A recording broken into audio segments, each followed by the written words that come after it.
Jamás imaginé que la mujer que llegó a trabajar a mi casa cambiaría para siempre mi vida. Y una inesperada verdad estaba por salir a la luz. Lucía, así se llamaba la nueva sirvienta que contrató mi ama de llaves sin consultarme. Una mujer sencilla, no mayor de 30 años, rostro sereno pero con una tristeza difícil de esconder. No hablaba mucho, pero lo poco que decía, lo decía con el corazón en la garganta. Recuerdo que la primera vez que la vi, ella evitó mirarme, pero cuando lo hizo, algo en sus ojos me detuvo. No sé cómo explicarlo. No fue atracción, fue algo más profundo, como una ráfaga del pasado, una punzada en el pecho. ¿Cuál es su nombre?, le pregunté mientras hojeaba papeles. Lucía, señor. ¿De dónde es? Del sur, de un pueblo pequeño. Eso fue todo. Volví la mirada al contrato, pero algo en su forma de hablar, de moverse, de evitarme la mirada como si me conociera, me dejó inquieto. Durante semanas, Lucía trabajó en silencio. Limpiaba todo a fondo, siempre puntual, siempre correcta. Pero cada vez que pasaba cerca, me invadía una sensación incómoda, como si hubiera una historia que ella se negaba a contar. Un día, al salir temprano de la oficina, escuché un llanto ahogado desde la cocina. Me acerqué sin que me viera. Era ella. Lucía lloraba en silencio, sentada junto a un cuaderno viejo y una fotografía arrugada. Me acerqué con cautela. Ella intentó esconder la imagen, pero ya la había visto. Una foto vieja de un niño y una niña abrazados en un campo de maíz. Y lo peor fue que el niño en esa foto era yo. Esa imagen me heló la sangre. ¿Quién era esa niña? ¿Y por qué tenía una foto conmigo? ¿Dónde conseguiste esa foto?, le pregunté, con la voz seca y un nudo en la garganta. Lucía se quedó congelada. Bajó la cabeza, apretó el cuaderno contra su pecho y no respondió. Solo murmuró: «Perdón, no debía traerla». Me acerqué lentamente, sin quitarle los ojos de encima. Tomé la foto con cuidado, como si fuera una pieza de cristal. La examiné. La reconocí al instante. Tenía 5 años. Esa foto era real. Era mía, pero no tenía idea de cómo ella la tenía. «¿Quién eres?», le solté. Ella me miró por primera vez sin miedo, con lágrimas contenidas y voz temblorosa. «Soy nadie, señor. Solo alguien que busca una verdad».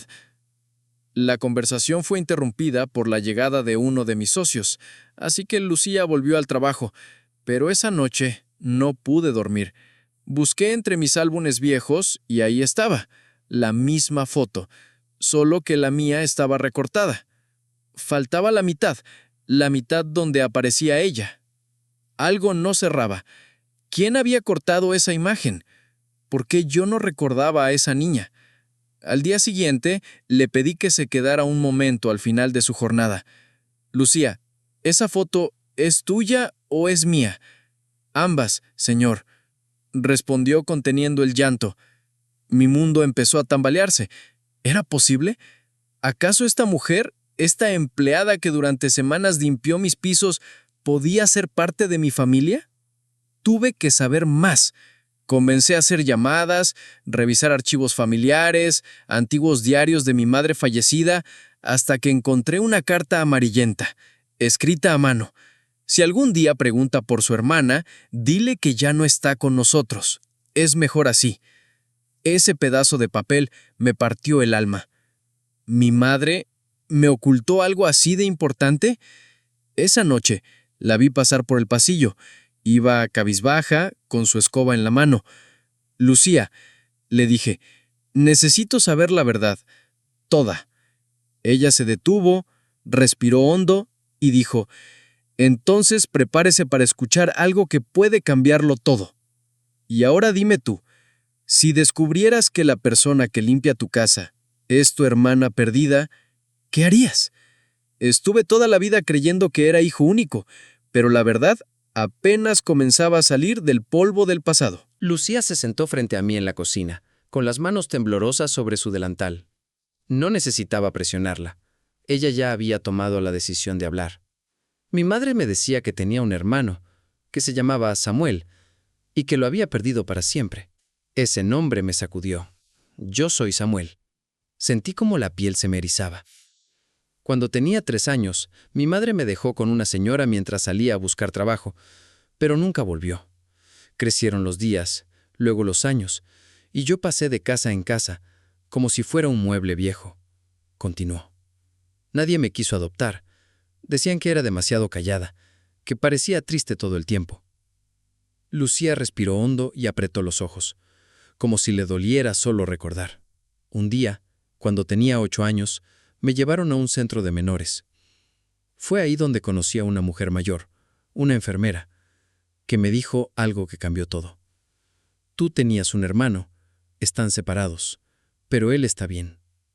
No sabía si creerle. Pero esa idea me sostuvo durante años. Me aferré a esa esperanza como un salvavidas en medio del mar. Guardé la mitad de la foto que tenía, la misma que encontré en la maleta de mi madre el día que murió. Ella nunca me habló de ti, ni siquiera me dejó tu nombre completo. Solo esa imagen y un recorte de periódico donde aparecías inaugurando una empresa. Y fue así como supe que tú eras ese niño, que tú eras mi hermano. Me quedé en silencio. Las palabras no salían. Solo podía mirarla y ver en sus ojos la verdad que tanto tiempo estuvo enterrada. Había algo en su voz, en su dolor, que no se podía fingir. Mi cabeza era un torbellino. ¿Cómo es posible que yo no recordara nada? ¿Dónde estaba yo mientras ella sufría? ¿Quién borró ese capítulo de nuestras vidas? Me levanté lentamente y salí de la cocina sin decir una palabra. Esa noche no pude pegar un ojo. Pasé horas revisando documentos, fotos viejas, notas de mi madre, hasta que en una libreta encontré un nombre, Lucía R. Y al lado, una frase subrayada con fuerza. Es mejor que Samuel nunca sepa. Mi madre sabía y eligió el silencio. El mundo que yo conocía se vino abajo en un solo instante. Ya no era solo una cuestión de sangre, era un secreto, una traición. Y la mujer que durante semanas había recogido mis platos resultaba ser mi hermana menor. Pero algo en mí se resistía. La negación es más cómoda que la verdad. ¿Y si todo esto era una confusión?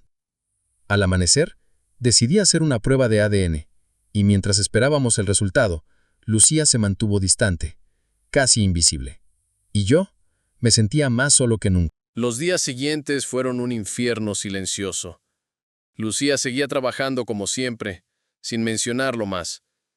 Me saludaba con respeto, evitaba mis ojos y se iba al terminar su turno como si no hubiéramos tenido aquella conversación devastadora. Yo, en cambio, me convertí en un espectro en mi propia casa. Caminaba por los pasillos como un extraño, con la cabeza llena de preguntas y la garganta cerrada por la culpa. La prueba de ADN ya estaba en proceso, pero el tiempo, mientras tanto, no perdonaba. Me descubrí observándola sin querer, cómo doblaba con cuidado cada prenda, cómo secaba los platos en silencio, cómo se detenía frente a las fotos familiares que colgaban del pasillo y bajaba la mirada cada vez que veía una imagen mía de niño. Empecé a recordar cosas. Un nombre que repetía en sueños cuando era niño, un juego en el campo, una niña de trenzas que me hacía reír mientras corríamos entre maizales. Pero eran fragmentos, imágenes sueltas, sin orden ni claridad. La memoria no miente, solo se oculta cuando el dolor es demasiado. Entonces llegó el día. El sobre estaba sobre la mesa, blanco, cerrado, definitivo. Mis manos temblaban. Lo abrí sin respirar. Compatibilidad genética. 99.98%. Relación fraternal confirmada. Me quedé ahí sentado durante minutos. No lloré, no grité. Solo sentí como algo dentro de mí se quebraba. Había vivido toda mi vida pensando que era hijo único, construyendo imperios, comprando silencios, y en algún rincón del mundo mi hermana limpiaba casas para sobrevivir. Lucía entró a la habitación con un balde y un trapo. Se detuvo al verme con el sobre en las manos. No dijo nada. Solo esperó, como si supiera que aquel momento iba a llegar. Es verdad, le dije al fin. Somos hermanos. Ella no reaccionó, no lloró, no sonrió. Solo bajó la mirada y dijo: «Nunca quise que me reconocieras por lástima. Solo necesitaba saber si me recordabas». Y no supe qué responder. Yo no la recordaba con claridad, pero ahora no podía dejar de verla. Me di cuenta de que no era ella quien debía pedirme algo. Era yo quien debía pedirle perdón. Por no estar, por olvidar, por no buscar. Los resultados ya estaban sobre la mesa. La verdad había salido a la luz, desnuda y sin remedio. Lucía era mi hermana. No había más duda. Y aún así, no sabía cómo acercarme a ella. ¿De qué sirve la verdad si no sabes qué hacer con ella? Esa noche bajé a la cocina. Lucía estaba fregando los platos en silencio, como si nada hubiese cambiado, pero lo había hecho. Todo había cambiado. Me quedé de pie unos segundos en la puerta, observándola. El agua corría. El reloj colgado en la pared parecía más ruidoso que nunca. «Lucía», dije finalmente, «no quiero seguir viviendo con este vacío». Ella apagó el grifo, se quedó de espaldas. No dijo nada. «Necesito que me escuches, por favor». Solo eso. Se giró despacio. Tenía los ojos húmedos, pero no lloraba.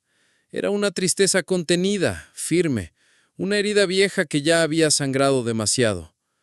«Tú viviste el abandono, yo viví la mentira», continué. «No sé qué es peor, crecer sabiendo que te dejaron o crecer sin saber que tenías a alguien esperando». Lucía bajó la mirada. «Yo no quería aparecer para causarte problemas», susurró. «Solo quería saber si estaba loca, si esa foto era un sueño o un recuerdo real». «No estás loca», le respondí con la voz rota.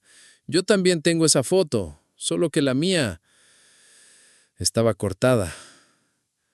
Me senté frente a ella, le hablé de la carta de mamá, del silencio en el que me crié, del muro emocional que me enseñaron a levantar desde niño.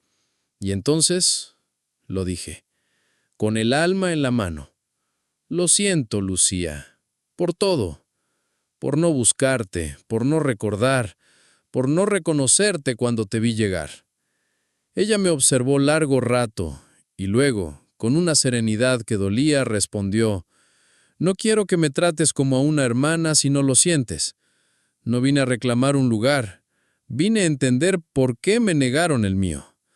Esa frase me partió, porque tenía razón. Yo no podía borrar el pasado ni llenar los vacíos de su infancia con palabras bonitas. Solo podía hacer una cosa: construir algo nuevo. Me puse de pie. «No quiero que sigas trabajando aquí, no como sirvienta, no después de esto. Quiero que te vayas, pero solo si es para volver, como parte de esta casa». Ella me miró fijamente, no respondió. Solo tomó su delantal, lo dobló con cuidado y lo dejó sobre la mesa. Luego se marchó, y la casa, por primera vez, se sintió vacía. Lucía se había ido. No dejó reclamos ni palabras hirientes, solo su delantal doblado sobre la mesa, y una ausencia que se expandía por los pasillos como un eco silencioso. Durante años, mi casa fue un espacio de orden, éxito y control. Ahora, con ella lejos, todo parecía ajeno. Las paredes blancas, las vitrinas impecables, el sonido metálico del reloj. Cada rincón parecía recordarme que fallé como hermano, antes incluso de saber que lo era. Llamé a mi ama de llaves y le pedí que no contratara a nadie más, no por respeto a Lucía, sino porque no quería que nadie borrara las huellas que ella había dejado sin querer. Pasé días sin verla, hasta que decidí buscarla. Encontré su dirección en los archivos de empleo. Vivía en una zona humilde, donde el concreto tenía grietas y los techos se sujetaban con voluntad. Toqué la puerta sin saber qué iba a decirle. Ella abrió, me miró con una mezcla de sorpresa y cautela. «No vengo a pedirte que vuelvas», le dije. «Vengo porque no quiero que esto termine así». Ella respiró hondo y se apoyó en el marco de la puerta. «No creo que tengamos mucho más que decirnos, Samuel». «Sí lo hay», respondí con firmeza. «Durante años he tenido todo, menos la verdad. Y ahora que la tengo no sé qué hacer con ella si tú no estás en mi vida». Lucía bajó la mirada. «¿Sabes lo que más me dolió?», dijo sin rencor. «Que no recordaras nada, ni siquiera mi risa, ni mi voz». Tragué saliva. Tal vez era muy pequeño, o tal vez me enseñaron a olvidar lo que incomodaba, pero quiero recuperar lo que pueda, aunque ya sea tarde. Le extendí un sobre. Dentro estaba en la mitad de la foto que yo tenía. «Esta es tu parte. Ya no quiero tenerla yo solo». Ella la tomó con manos temblorosas. Y por primera vez desde que se fue, sonrió. Una sonrisa triste, como si doliera. «¿Crees que se pueda comenzar algo después de tantos años?» «No sé», le respondí, «pero sé que no quiero terminar sin intentarlo». Esa noche no volvió conmigo. No hubo abrazos ni promesas. Solo un paso pequeño hacia algo incierto, pero necesario. Y por primera vez me pregunté, ¿cuántos abrazos familiares se perdieron para siempre solo porque nadie se atrevió a hablar a tiempo? Pasaron algunos días sin noticias de Lucía. No la presioné. A veces el silencio también es una forma de sanar. Pero cada noche, al sentarme a cenar solo, no podía evitar mirar el asiento frente a mí, ese que nunca había significado nada, hasta que ella lo dejó vacío. Una tarde, mientras ordenaba unos papeles, escuché el timbre. Me levanté sin pensar. Al abrir la puerta, ahí estaba ella, sin maletas, sin explicaciones, solo con una bolsa pequeña y una mirada distinta. «¿Puedo pasar?», asentí. Caminó hacia la sala como si ya la conociera de toda la vida, y lo hacía, solo que en otro tiempo. Nos sentamos. Hubo un silencio largo, cómodo, cargado de cosas que ya no necesitaban decirse con palabras. «¿Te acuerdas de lo que me preguntaste? ¿Si podíamos empezar algo nuevo?». Asentí. «Creo que sí», añadió, «pero con condiciones». La miré intrigado. «Quiero que seamos hermanos, no por obligación, sino por decisión. Quiero que me conozcas, que me invites a tu mundo, pero que también vengas al mío. Quiero que no me sientas como una deuda, porque yo no te culpo». No supe qué decir, solo la escuchaba. «Y otra cosa más», agregó, «nunca me vuelvas a llamar Lucía la sirvienta, porque ese nombre ya no me pertenece». Me reí con una mezcla de alivio y emoción contenida. «Está bien. Entonces, ¿cómo debo llamarte?». Ella me miró con ternura y por primera vez sin dolor. «Solo dime, hermana». Ese día cocinamos juntos. Era la primera vez que ponía las manos en una olla en años. Reímos, nos manchamos, peleamos por la sal, y entendí que el lazo más fuerte no siempre es el de la infancia, sino el que se construye cuando dos almas rotas deciden encontrarse otra vez. Antes de dormir, le mostré una caja de recuerdos que nunca había abierto. Cartas de mi madre, dibujos de niño, incluso una pulsera vieja, que, según decía el reverso, pertenecía a Lucía Rivas. Ella la tomó con cuidado y se la puso en la muñeca. Le quedaba perfecta, como si hubiera estado esperando ese momento desde siempre. Y esa noche, por primera vez en décadas, Me sentí completo. El tiempo no borra heridas, pero sí nos da la oportunidad de sanarlas. Lucía y yo comenzamos a construir lo que nos fue negado. No fue fácil. Hubo momentos de duda, de silencio, de lágrimas, pero también hubo risas, charlas nocturnas y el descubrimiento de que no estábamos tan separados como creíamos. Un día, mientras caminábamos por el parque donde solía jugar de niño, ella me tomó la mano. Samuel, dijo, gracias por abrirme la puerta y el corazón. Yo la miré con la convicción que solo dan las segundas oportunidades. Gracias a ti, hermana, por no rendirte. Lo que empezó como una historia llena de secretos y dolor, terminó siendo un nuevo comienzo. Aprendí que la sangre no siempre se lleva en la piel, sino en los actos, en la paciencia y en el amor decidido. Y aunque no podemos recuperar todo el tiempo perdido, sí podemos elegir no perder ni un solo día más. Porque al final, la familia no se define por los lazos que el destino nos da, sino por los que nosotros elegimos mantener.